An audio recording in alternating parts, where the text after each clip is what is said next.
very impressed by your UP, Unified Payments Interface, a digital instant payment system if you would just buy fruits on the street. I thought this would be impossible in Germany.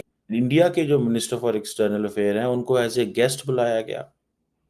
ये बहुत बड़ी बात है कि Germany अपने ambassadors जो पूरी दुनिया में डिप्लॉयड हैं उनसे बात करने के लिए या उनके सामने एक वर्ल्ड व्यू रखने के लिए कि इंडिया क्या सोच रहा है उसको बुलाया गया। डच सियासतदान जिसका नाम है गिरट विल्डर, इसको ख़त्म करने पर उकसाने के इल्ज़ाम में नीदरलैंड की अदालत ने तहरीक लब्बैक पाकिस्तान के सरबराह हाफिज साद रिजवी साहब और तहरीक लब्बैक मौलाना अशरफ जलाली साहब को सजा सुना दी।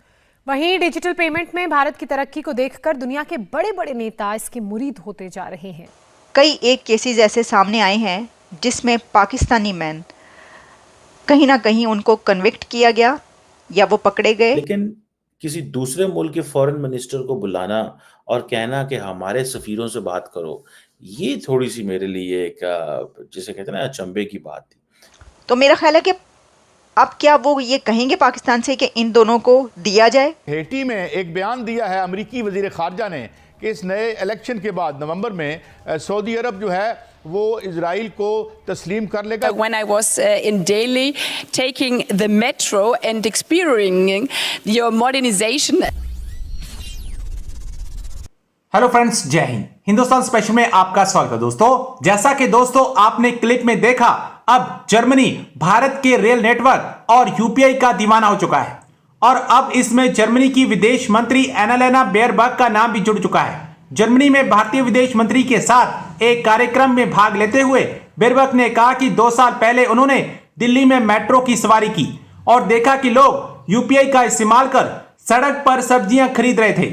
यह बहुत आश्चर्यजनक था। बेयरबक ने एस जयशंकर की तरह मुस्कुराते हुए देखा। जो दिल्ली में देखा वो जर्मनी में कभी भी मुमकिन नहीं है। एनालेना बेयरबक यूपीआई से बहुत प्रभावित हैं। उन्होंने जयशंकर के सामने वादा किया कि वो अपने मंत्रालय में जरूर यूपीआई जैसा सिस्टम लागू करेंगी। गौरतलब है कि पिछले साल 23 अगस्त को जर्मनी के डिजिटल एप परिवहन मंत्री वोल्कर विसिंग बेंगलुरु के एक मार्केट में यूपीआई का इस्तेमाल कर सब्जी खरीदते हुए देखा गया।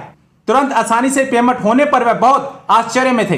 भारत में जर्मन दूतावास ने सोशल मीडिया पर इसका वीडियो भी शेयर किया था। दोस्तों, भारत के minister for external affair doctor Jaishankar Germany में है और बड़ी एक इंटरेस्टिंग चीज हुई है कि जर्मनी हर साल एक हेड ऑफ जर्मनीज मिशन जो होते हैं उनको बर्लिन बुलाता है और उनको बताता है कि जो फॉरेन पॉलिसी फ्रेमवर्क क्या है और उस कॉन्फ्रेंस में जो जर्मन एम्बेसडर्स होते हैं या कॉन्सुलेट्स में लोग होते हैं या जर्मनी के लोग जो इंटरनेशनल ऑर्गेनाइजेशंस में होते हैं उनको 3-4 दिन रखा जाता है जर्मनी के अंदर ताकि उनको बताया जाए कि जर्मनी अब क्या सोच रहा है।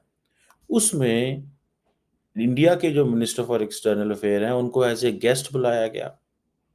ये बहुत बड़ी बात है कि जर्मनी अपने एम्बेसडर्स जो पूरी दुनिया में डिप्लॉयड हैं उनसे बात करने के लिए या उनके सामने एक वर्ल्ड व्यू रखने के लिए कि इंडिया क्या सोच रहा है उसको बुलाया गया। ये एक बड़ी एक्स्ट्राऑर्डिनरी चीज होगी कि ठीक है, मुल्क समिट करते हैं, पाकिस्तान में भी ये समिट होती है, मुझे पता है। जो इम्पोर्टेंट कैपिटल्स में लोग होते हैं उनको बुलाया जाता है और बताया जाता है कि हुकूमत क्या सोच रही है, क्या करना है, किस तरह की चीज़ें हैं। इंडिया के अंदर भी होती है, पूरी दुनिया के अंदर ही एक चीज़ चलती है। लेकिन किसी दूसरे मुल्क के फॉरेन मिनिस्टर को बुलाना और कहना कि हमारे सफीरों से बात करो, ये थोड़ी सी मेरे लिए एक जिसे कहते हैं ना अचंभे की बात थी। बहरहाल ज़ाहिर बात है, अब जर्मनी की जो फॉरेन मिनिस्टर है उन्होंने बड़ी खुल खला के बातें की हैं और डॉक्टर जयशंकर ने भी बहुत खुल के बोले हैं। लेकिन एक चीज़ बड़ी इंटरेस्टिंग है, when India will meet democracies it will start talking about its democracy.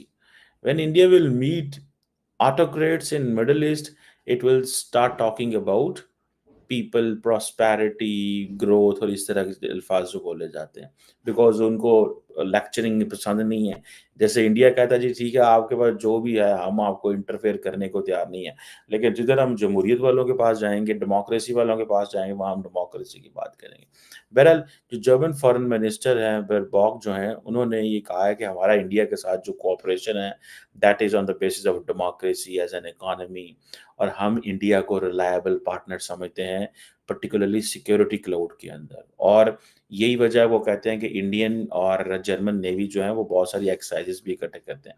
अच्छा मैं आपको मज़े की बात बताऊँ, आई थिंक ये फॉरेन मिनिस्टर ही थी, तो इनसे जब एक दफ़ा सवाल किया शुरू-शुरू की बात है, कि तो कश्मीर के ऊपर तो इन्होंने वही जवाब दिया जो जर्मनी माज़ी में दिया करता था और कहता था कि हम इसका सॉल्यूशन चाहते हैं और इंडिया और पाकिस्तान मिल के बैठ के बात करें। और उस वक़्त बिलावल भुट्टो ज़रदारी गए हुए थे, तो यही फॉरेन मिनिस्टर जो थी बर्लिन में थी। तो हुआ क्या कि इंडिया ने शोर डाल दिया। उन्होंने कहा नहीं, नहीं, नहीं, नहीं, ये इनको गलतफ़हमी लगी है, इस तरह नहीं है, उस तरह नहीं है।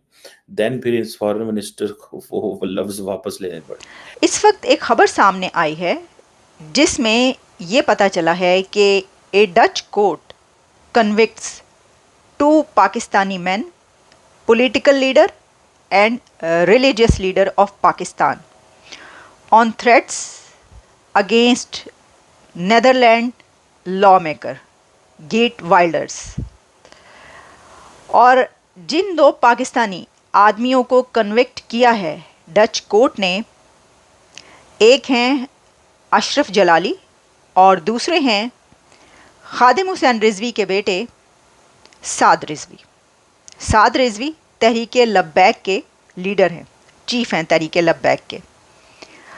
तो ये केस क्यों बना और ये क्या बात है कि पूरी दुनिया में इस वक्त कई एक केसेस ऐसे सामने आए हैं जिसमें पाकिस्तानी मैन कहीं ना कहीं उनको कन्विक्ट किया गया या वो पकड़े गए या ये इल्ज़ाम आया कि इन्होंने किसी के ख़िलाफ़ धमकी दी, कहीं पर मिस इन्फॉर्मेशन फैलाई और कहीं पर हमला करने पर उकसाया और कहीं पर साजिश की जा रही थी एक बड़ा हमला करने की। ये जो डच कोर्ट है इसने ये मुकदमा, ये केस जो चलाया है, ये उन दोनों पाकिस्तानियों की गैर हाज़िरी में चलाया। यानी ना तो मौलाना अशरफ जलाली वहाँ पर थे और ना ही साद रिजवी, वो तो पाकिस्तान में थे। तो मेरा ख्याल है कि अब क्या वो ये कहेंगे पाकिस्तान से कि इन दोनों को दिया जाए, हवाले किया जाए। लेकिन ये उन्होंने कहा है, क्योंकि जब मैं इसकी डिटेल्स देख रही थी तो उसमें ये बताया गया कि नेदरलैंड की अदालत की तरफ से, कोर्ट की तरफ से बार बार राब्ता किया गया और उन्होंने कहा कि हम ये कन्विक्ट कर रहे हैं इनको, तो कोई जवाब नहीं दिया गया, पाकिस्तान की तरफ से कोई जवाब नहीं दिया गया। इसकी वजह यह है कि ऐसा कोई मैकेनिज़्म नहीं है। अभी तक जो मैंने रिपोर्ट देखी है उसमें यही बताया गया कि कोई ऐसा मैकेनिज़्म नहीं है कि वो मांग सकें लोगों को और पाकिस्तान के ऊपर ये लाजमी हो कि वो लोगों को हवाले करे। अशरफ जलाली और साद रिजवी वही वो जो खादिम रिजवी के बेटे हैं। खादिम रिजवी वही, अगर आपको याद हो, जो कहते थे कि लो फिर आया जो गौरी, तो वो गौरी जो है वो उन्होंने अपने मुल्क में बैठे बैठे चला दिया और गौरी जाकर जो है वो गेट वेल्डर्स को तो नहीं लगा लेकिन वापस हिट किया है